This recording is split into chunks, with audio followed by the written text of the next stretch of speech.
Vamos lá, galera, voltando ao conteúdo de ação penal, nós vamos agora tratar a última modalidade de ação penal para a sua prova. Chama-se ação penal privada personalíssima. Estamos novamente diante de uma ação penal privada, né?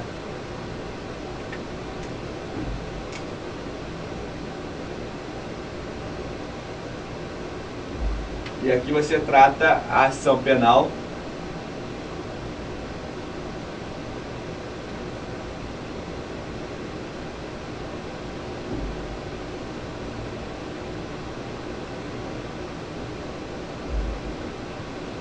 personalíssima. Na ação penal privada personalíssima, veja bem, você tem a condição privada e a condição personalíssima. Qual é o grande lance? Na ação penal privada comum, preste bem atenção, na ação penal privada, que quando cair em prova, abordando também a ação penal privada personalíssima, essa ação na prova, ela tem o nome de ação penal privada propriamente dita, ou seja, é a ação penal privada principal, né? E uma exceção à regra, você tem a ação penal privada personalíssima, não é isso aí? Então, como é que fica isso para você, minha gente?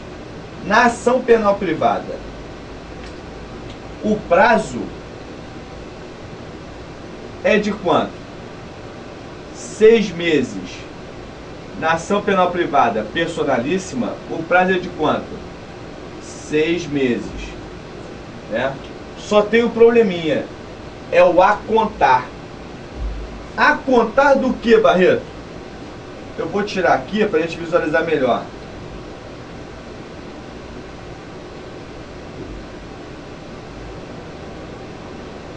A contar do que? Na ação penal privada propriamente dita, 6 meses é a contar do dia em que o agente vier a saber quem é o autor do fato, né? A contar do dia em que o agente vier a saber quem é o autor do fato. Já na ação penal privada personalíssima, o prazo não é de 6 meses a contar do dia em que vier a saber quem é o autor do fato, porque você já sabe o autor do fato. É a contar do dia, veja bem, da sentença de anulação do casamento. Então, primeiro você vai anular, olha só, primeiro você vai pleitear a anulação do que? Do casamento.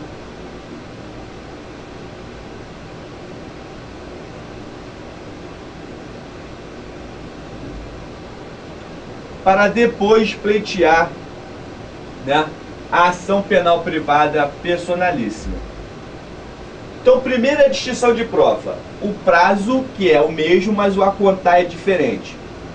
Segunda distinção de prova, né, ainda que o prazo seja o mesmo, você já viu que o a contar é diferente, tem uma outra situaçãozinha.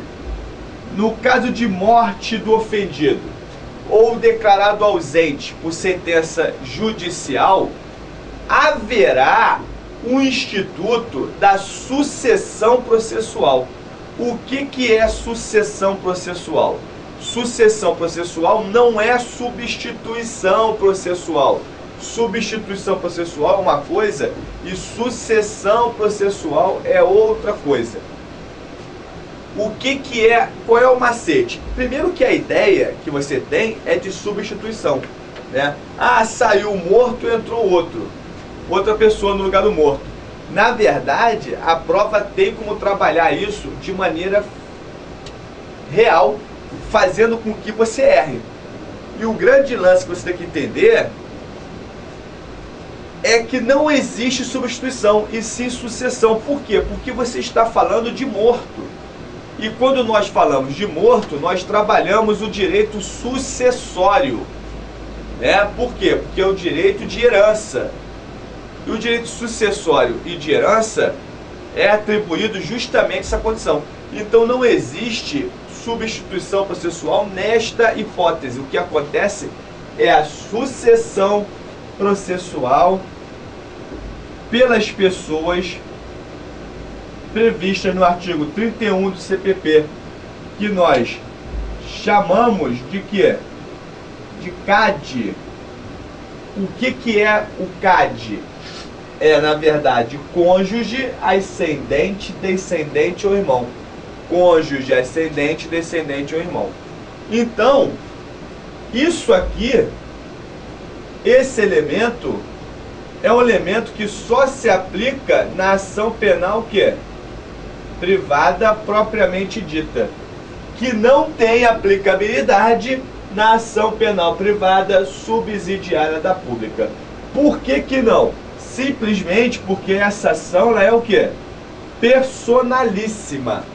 Né? E o que significa dizer a palavra personalíssima? Personalíssima vem de personal, vem de tratamento exclusivo, vem de tratamento pessoal. Por isso você usa a nomenclatura personal trainer. O que significa dizer isso? Treinamento pessoal, ou seja, exclusivo, único, né? Então como é que funciona isso? Leonardo, já entendi até aí o negócio. Agora eu quero saber de você, quando que é cabível essa ação? Essa ação é cabível quando? Essa ação é cabível na hipótese do quê? Do crime do artigo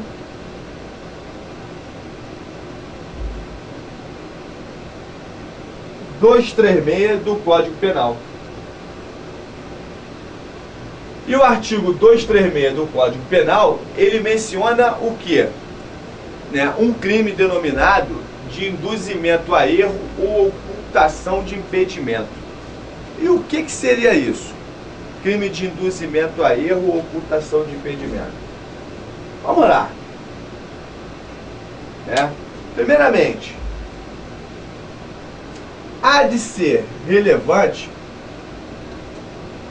a indagação que antigamente possuíamos dois crimes que eram cabíveis dessa propositura de ação. É o crime do artigo 236 do Código Penal, bem como o crime de adultério. Só que você já sabe que a partir do ano de 2006 não existe mais o crime de adultério, nem, olha que coisa, o crime de sedução. O direito penal passou a parar de se meter, no relacionamento entre as pessoas. Primeiro porque ele tirou o crime de sedução, porque sedução era crime. Então, por exemplo, o Leandro Macedo, que é nosso amigo, é bem feinho, bem feinho, carinha de bolacha, tá fora de forma, tá parecendo um balão, Então, na verdade, qual é a arma que o Leandro Macedo tem para ver se ele consegue alguma coisa na vida relacionada ao seu relacionamento, Ele tem que produzir o quê? Ele tem que se produzir bem, ele tem que se vestir bem, para melhorar o aspecto, logicamente. E depois de melhorar o aspecto, ele tem que atacar no campo da sedução. Agora imagina o Leandro Macedo seduzindo alguém, fazendo caras e bocas. Carinha de charminho, biquinho e carinha de charminho. Leandro Macedo charminho, Na verdade ele tem que atuar de uma maneira sedutora. Porque, meu filho, se não for na sedução, no visual que não é. Ou então vem no monetário, porque aí ele complica, Porque ele é um cara que tem realmente uma desproporção em valores financeiros. É um cara que ganha muito bem, tem um bom poder aquisitivo, então ele sabe negociar esse poder aquisitivo dele como ninguém, E isso faz parte também da sedução. Imagina se o direito penal falasse assim: meu filho, Leandro Macedo, você não pode beber porque o Código Penal fala o seguinte, a embriaguez não exclui imputabilidade penal, ou seja, é crime. Então se você bebeu, é crime, Leandro. né, e praticou um crime. Temos aí a lei seca, né, que já está dificultando a vida dele, coitado. Porque quando ele bebe, todo cara que bebe e é mais e é igual o Leandro assim, né, mais feio, na verdade ele utiliza a bebida para aflorar o seu comportamento mais, como é que se diz, mais produtivo, mais falante, mais exposto. E daí a lei seca veio e acabou com esse negócio do Leandro, né? E aí tinha a sedução. A sedução, imagina, o código tirou a bebida, tirou a sedução. Olha o problema que está arrumando para a vida dele. Vai ter aí, mas na verdade, mais uma pessoa que possivelmente irá fazer uma mudança de sexo, né? Porque se você tirar a sedução do Leandro e na verdade o poder do álcool, né, de você também seduzir, oferecendo um pouquinho de vinho, oferecendo um pouquinho de alguma coisa, ele não vai arrumar nada, né, tadinha? Aí, coitada, aí fica difícil. E o Código Penal retirou o crime de sedução e retirou também o crime de adultério. Ou seja, para o direito penal, chifrar tá liberado. Olha só, quando mulher assiste aula, ela fica olhando com a carinha assim pro alto, pô, ela tá falando isso porque, minha filha, eu não tô falando pra você que chifrar pode, tá? E nem tô falando pra você que isso tá certo. Eu tô falando pra você o que o direito penal está falando e o direito processual penal está aplicando. Eu não tô emitindo juízo de personalidade, eu estou emitindo juízo técnico. Chifrar pode pro direito penal? Pode. Pode. Acabou a história. Ah, mas aí, mas não é certo. O problema é seu. Se você acha que é certo ou se está errado, o problema é seu. Viva com isso para você. Vá para a esfera civil. Entre com uma ação civil. De quê? Divórcio. Se divorcie do seu marido. Ou então, pega os trapozinhos dele, que você é favelado, você é favelada, é comunidade carente, não vem falar pra mim que você casa, porque você não vai casar, porque pra casar tem que ter grana, vai gastar 50 mil, 60 mil, 70 mil, então você faz igual o favelado, se ajunta, na verdade vai se ajuntar. E aí quem se ajunta, o que acontece? Depois, não quer mais, não quer, chifrou, pega os trapozinhos do namorado e joga pela janela, termina, pronto, acabou. Não pode mais entrar com uma ação que criminal, eu vou responsabilizar, eu vou prender. O Código Penal não é código de ética. Mas olha só, você tem que parar com essa mania louca de ir pra delegacia registrar casos da sua vida.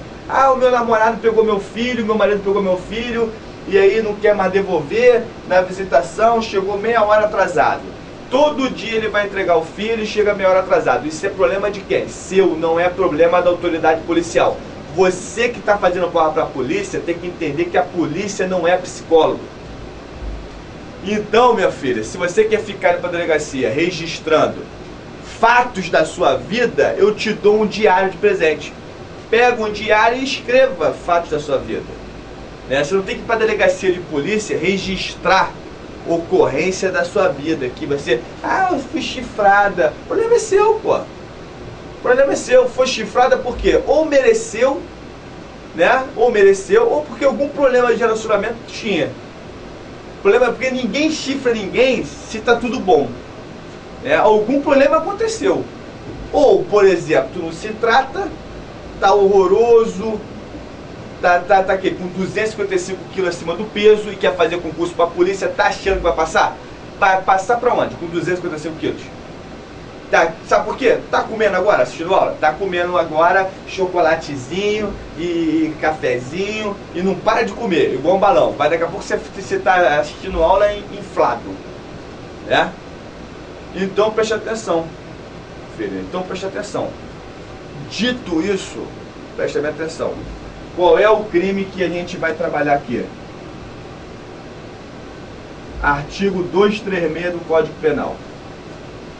Aí vem o Código Penal e fala pra você: Leandro Macedo, meu filho, você casou, né? Você casou. E aí o código vem e fala o seguinte: meu filho, constitui crime contrair casamento induzindo o contraente em erro essencial ou ocultando-lhe impedimento que não seja casamento anterior. Vou repetir.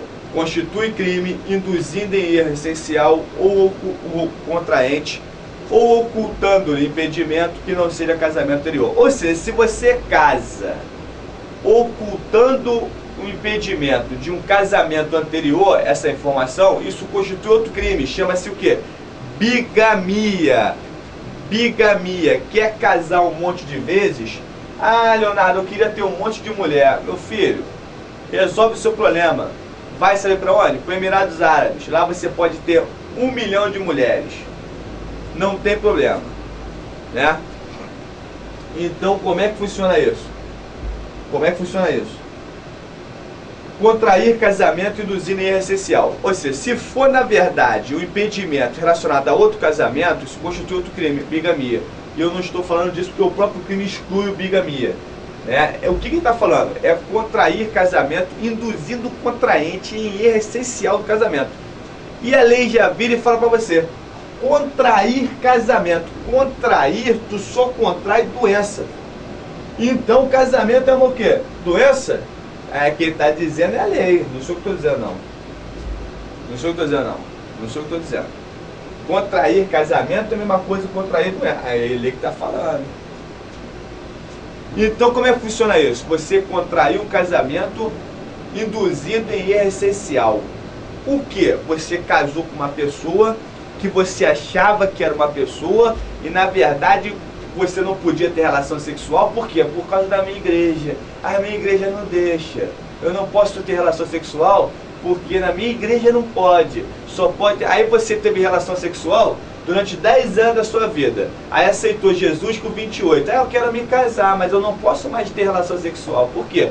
Porque a minha igreja não permite. Mas você já teve relação sexual, né? Já teve 10 anos da sua vida. E agora quer dar uma de quê? De que não pode mais, de que tem que esperar a religião. Tá. Aí o que acontece? Aí o Leandro vai, arruma você para casar. Vou casar com você. E aí acreditando, está casando com uma pessoa que ele gosta muito, uma mulher, porém ficou fanático pela religião e não podia ter relação sexual, né? Se deparou logo após o casamento, no momento da relação sexual, que a sua mulher que tanto amava vinha com pacote. Que pacote? Filho, vinha com pacotinho. O que é o pacotinho? Você já está entendendo o que é o pacotinho, né? O pacotinho é isso mesmo, tá visualizando. Então o que vai acontecer? Você vai pedir para anular o casamento. Isso se for uma coisa que te incomode, né? Porque se você gostava da sua mulher, você pode relevar, né? E aí você pode relevar essa situação. Tem pessoa que gosta de tudo. Tem vários hoje em dia, várias possibilidades. Nós temos aí homens, mulheres, transexuais, travestis, enfim, tem para todo mundo, né? Tem para todo mundo, não tem preconceito, né? Então o Leandro pode realmente se assumir e ver que está difícil a vida para ele, que o trabalho dele está muito difícil, que a perspectiva de vida de se relacionar com uma pessoa de um sexo oposto também está difícil. Ele pode resolver se assumir. Porque quando ele bebe, ele vem com os papinhos tortos, né? Vem com os papinhos tortos, fica falando negocinho aqui, outro ali, fica fazendo carinho. E aí ele pode se assumir. A questão é, hoje em dia, é autorizada a operação de transexualidade? Sim. A operação de transexualidade é uma operação pela qual só pode ser feita, presta bem atenção, aí se você for fazer prova para delegado federal, tem a matéria de direito civil, somente pode ser feita mediante autorização judicial, porque é um transtorno psíquico. Então, o juiz de São Paulo, né, determinado juiz de São Paulo, ele autorizou a mudança do sexo, autorizou a mudança de nome, mas não autorizou a alteração do registro. Ou seja, no registro continuava vindo o quê? M. E ele utilizou o fundamento de que a pessoa provavelmente poderia praticar esse crime que nós estamos diante. Eu discordo disso porque você não pode fazer dessa forma, né? Você não pode privar a pessoa de um direito sob a presunção que ela vai praticar crime. Aí está forçando a barra. Presumir, aí está forçando a barra. Aí não cabe. Agora, há de se entender também o conhecimento desse ilustre juiz, que na verdade, se você for analisar, não existe mudança de sexo, meu filho. Transsexualidade. Trans vem de alternância de sexualidade. O STF entendeu que muda o sexo com a operação, muda o nome e refaz o registro.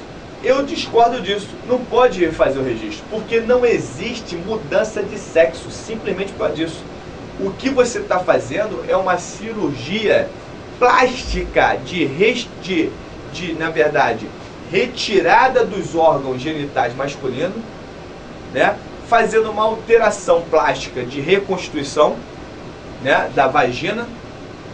Você é uma mulher linda, você está com uma vagina agora nova, né? Mudou o nome, você tem uma vida nova. Agora você não pode me falar que é uma mulher. Você tem que me dizer que é uma quase mulher. Você não é uma mulher. Por quê? Porque você, na verdade, não tem ovário, não tem útero, não engravida, né? Se você quiser falar de um conceito médico legal, não existe possibilidade, meu filho. Não adianta. Cara, eu não vou falar uma coisa que eu não concordo. Isso não é preconceito nem discriminação. Acontece que isso é técnico. Eu concordo que tem que haver a mudança para correção até de problema psíquico, se for o caso. Tem que haver a mudança de nome para não existir o constrangimento, mas não pode mudar o registro, cara. Por que não pode? Porque você não é mulher, pô. Você quer ser mulher, você vive como mulher, mas não é mulher, médico. Se você entrar para o conceito da medicina legal, você não é mulher. É o meu ponto de vista, né? Esse juiz de São Paulo entendeu da mesma forma. Agora o STF entende que você muda o registro.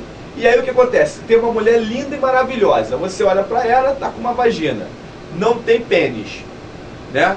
O nome é o nome feminino e o registro é feminino. Como é que você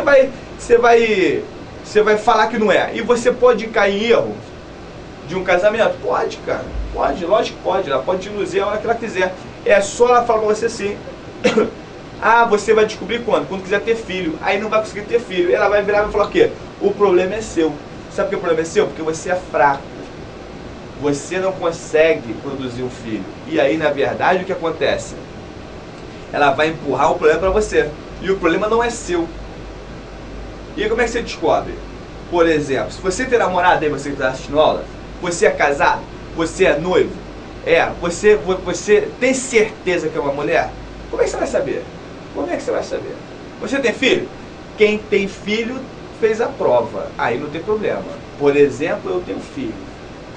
Eu tenho filha, então na verdade eu sei onde eu estou. Agora você sabe onde você está? Por quê? Você já viu a identidade da sua mulher? Não. Porque quando ela mostra a identidade para você, ela bota a mão na foto, porque ela fala que tá feia. Então você não pode ver. Então também você nem sabe se é ela. Né? Você já viu a certidão de nascimento dela? Não, lógico que não. Como ela pedir a certidão de nascimento da sua mulher? Vai ser meu nome bem, olha só, está namorando, temos 6 meses de namoro, agora está na hora de mostrar a certidão de nascimento, hein? E agora o STF vira e fala o quê? Não adianta mais a certidão de nascimento, porque você altera o registro.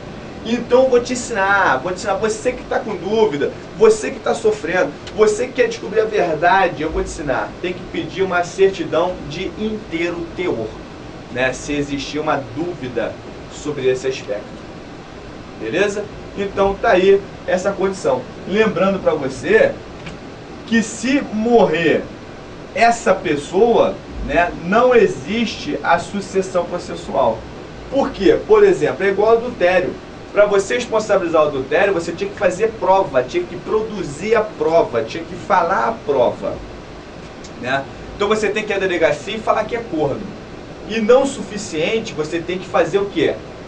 Provar que é corno. Então a pessoa que fala que é corno na delegacia de polícia tem que ter disposição. E ainda provar que é corno tem que ter o quê? Aí você fala peito, não, porque tem peito é mulher. Você tem que ter o quê? Muita personalidade. Por isso, a ação penal é personalíssima. E aí esse cara que na verdade não quer... Esse cara que nós estamos falando, que casou com uma pessoa achando que era uma pessoa e viu que era outra. Esse cara tem que ter personalidade? Tem que ter personalidade. Agora a pergunta que não quer calar. Você que está assistindo a aula, você iria preferir, falar que é corno ou que casou com uma mulher que depois de 2 anos descobriu que não era mulher? Imagina eu e você meu amigo, de 2 anos, frequenta a minha casa, e aí eu descubro que você descobriu que aquele pessoal não era mais o pessoal que você achava que era. Você acha que eu vou ficar feliz? Você acha? Então a grande verdade é o seguinte, é melhor falar que é corno ou assumir uma parada dessa? Eu prefiro falar 85 mil vezes que eu sou corno. Agora, é uma coisa que pode acontecer com qualquer um. E o que eu quero dizer é que morreu o corno, você não vai poder chamar o corninho sucessivo, né? Isso é uma ação penal o quê? Personalíssima. Então, dito isso, já abordamos todos os conteúdos de ação penal, né? Já falamos de ação penal pública, incondicionada, condicionada à representação, condicionada à requisição do Ministro da Justiça, ação penal privada subsidiada pública, ação penal privada personalíssima. E nós fechamos por aqui o conteúdo de ação penal. E na próxima aula nós vamos fazer o inverso, o que geralmente era para ser feito no início, né? Eu já falei em inquérito policial todo, e era para ter entrado nas condições da ação. O que acontece? Eu entrei nas ações primeiro, porque o tópico é mais gostoso, o tópico é mais ilustrativo, você tem mais facilidade no tato, no convívio, no aprendizado. Então, pedagogicamente falando, né, agora eu vou tratar com vocês sobre as condições da ação, porque é um assunto mais técnico. E aí a gente vai trabalhar com calma, é até mais fácil você visualizar, porque nós já debatemos muitas dessas condições até nas próprias ações penais, então não vai ser uma coisa que você nunca ouviu falar. Vamos ajustar o conteúdo para a tua prova agora de ação penal, entrando no elemento condição de ação. Daqui a 2 minutinhos, daqui a pouco a gente volta.